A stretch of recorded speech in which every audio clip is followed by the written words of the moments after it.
आजमनगर प्रखंड क्षेत्र के सालमाड़ी आरडीएस कॉलेज में त्रिस्तरीय पंचायत प्रतिनिधि सम्मेलन का आयोजन राष्ट्रीय जनता दल के विधान पार्षद उम्मीदवार कुंदन कुमार यादव के समर्थन में नेता प्रतिपक्ष तेजस्वी यादव ने सैयद आलम उर्फ पिंकू जी की अध्यक्षता में की गई। बता दें कि आगामी 4 अप्रैल को विधान परिषद का चुनाव होने वाली है। इस चुनाव में महागठबंधन के प्रत्याशी कुंदन यादव के चुनाव प्रतिनिधि सभा का चुनाव प्रचार कराने हेतु मुख्य अतिथि के रूप में नेता प्रतिपक्ष तेजस्वी यादव जी रहे।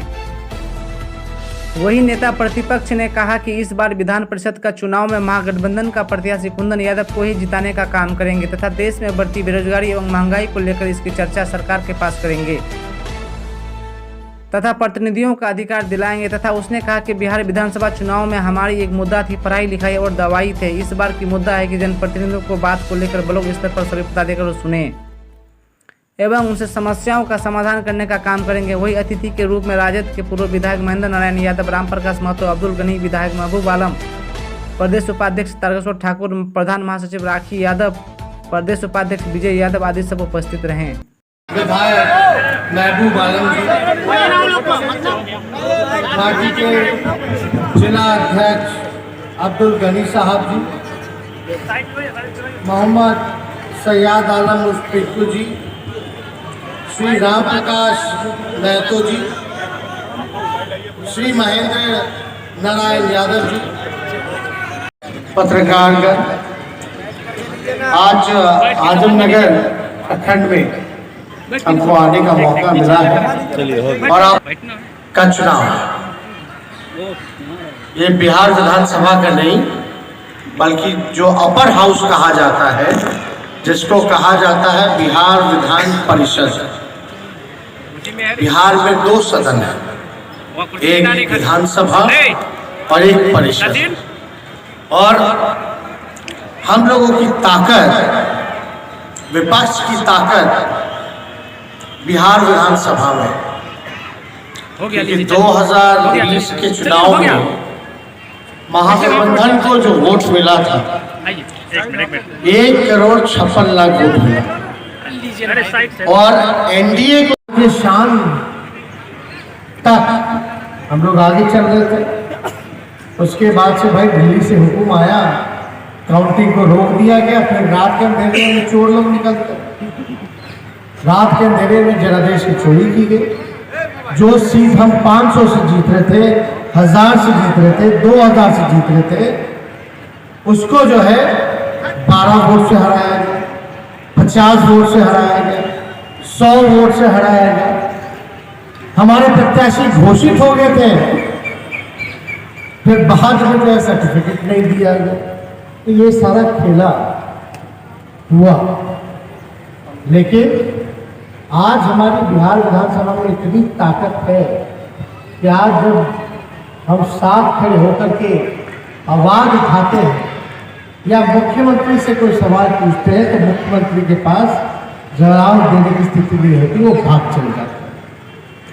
अगर कोई मंत्री अगर झूठ बोलता है तो इतनी ताकत है विपक्ष में कि मंत्री का नाक रगड़वाने का काम कराते हैं, माफी मंगवाने का काम, ताकि जनता के प्रति उत्तरदायी जवाबदेही बने। ये हम लोग पूरा प्रेशर लगाते हैं, लेकिन एक सदन से काम नहीं चलेगा। अगर दोनों सदनों में अगर हमारी संख्या होगी तो सरकार को और अच्छे तरीके से मजबूर कर सकते हैं कि जो उन्होंने वादा किया था वो उसको पूरा करें। अब बिहार विधानसभा का जब चुनाव चल रहा था तो हमने तो वादा किया था। क्या वादा किया था कि अगर हमको मौका मिलेगा, जो जनता ने दिया था, जनता का जनादेश महागठबंधन के पक्ष में था, लेकिन चुनाव आयोग का नतीजा एनडीए के पक्ष में था। हमने ये बोला था अगर हमको मौका मिलेगा तो पहले ही जो कैबिनेट की मीटिंग होगी, अगर मुख्यमंत्री रहते अगर पहला कदम चलेगा तो 10 लाख नौजवानों को सरकारी नौकरी हम देने का काम था। और हमारा मुद्दा क्या था? पढ़ाई, दवाई, कमाई, सिंचाई, सुनवाई और कार्रवाई वाली सरकार हम देंगे। आज क्या स्थिति बनी हुई है पूरे बिहार में? ना पढ़ाई हो रहा है, ना दवाई मिल रहा है, ना सिंचाई की व्यवस्था है, ना कमाई की व्यवस्था है, किसी को रोजगार नहीं है। महंगाई चरम सीमा पर है। थाना ब्लॉक चले जाइए तो बिना घूस दिए कोई काम नहीं होता, यानी इतना सुनवाई होती है ना, कार्रवाई। और टीचरों को गाइडलाइन दिया जाता है, जाओ बच्चों को पढ़ाओ मत, जाके शराब वाले को पकड़ के लाओ। इस तरह का कानून बनता है।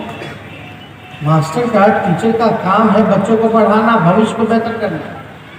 आप विश्वविद्यालय स्तर देख लीजिए कितना विकार हो गया पढ़ाई का। सब प्राइवेट स्कूल में भेजना चाहता, कोई सरकारी स्कूल में नहीं भेजना चाहता। विश्वविद्यालय में बीए का कोर्स जो है वो नहीं हो पाता समय पर, 3 साल भी कम पड़ जाता है। कहीं टीचर है, कहीं सब्जेक्ट टीचर नहीं है, कहीं खाली प्रिंसिपल ही है और खाली खिचड़ी बना रहा है, दारू वाले को ढूंढ रहा है और कोई काम नहीं। ये स्थिति बनी हुई। दवा चले जाए तो खाली रेफर कर देगा आपको पटना। पटना जाते जाते दम तोड़ दीजिए। अगर पहुंच भी जाए पटना तो पैरवी जब तक नहीं होगा तब तक बेड नहीं मिलेगा, तब क्या कीजिए। पटना में भी कोई इलाज नहीं होता, चले जाइए दिल्ली एम्स। यही बगल में बंगाल लोग चले जाते हैं प्राइवेट अस्पताल में। बिहार का पैसा बाहर जा रहा है, पढ़ाई में भी, दवाई में भी, और कमाई में पलायन हो रहा है। कहाँ ना कारखाना है, ना कुछ नहीं, ना रोजी है, ना रोजगार है। थानों में पूरा तरीके से आप देखिएगा भ्रष्टाचार है। ब्लॉक में चले जाइए, ये काम बता दो बिना घूस के अगर ये हुआ हो तो क्या पूरे बिहार में माहौल बना। अरे बीजेपी के लोग नीतीश जी को गरिया रहे, नीतीश जी बीजेपी को गरिया रहे। योजना का क्या हुआ, नोटबंदी से क्या फायदा हुआ, जरा कोई समझाए तो। इनका क्या क्या नारा लगा था, क्या नारा लगता था बीजेपी का, इनका बीजेपी का महंगाई, अब करो महंगाई पर वार, है ना। अब की बात मोदी सरकार जब से आए हैं तब से महंगाई पे वार किया, तब से तो आसमान पे है।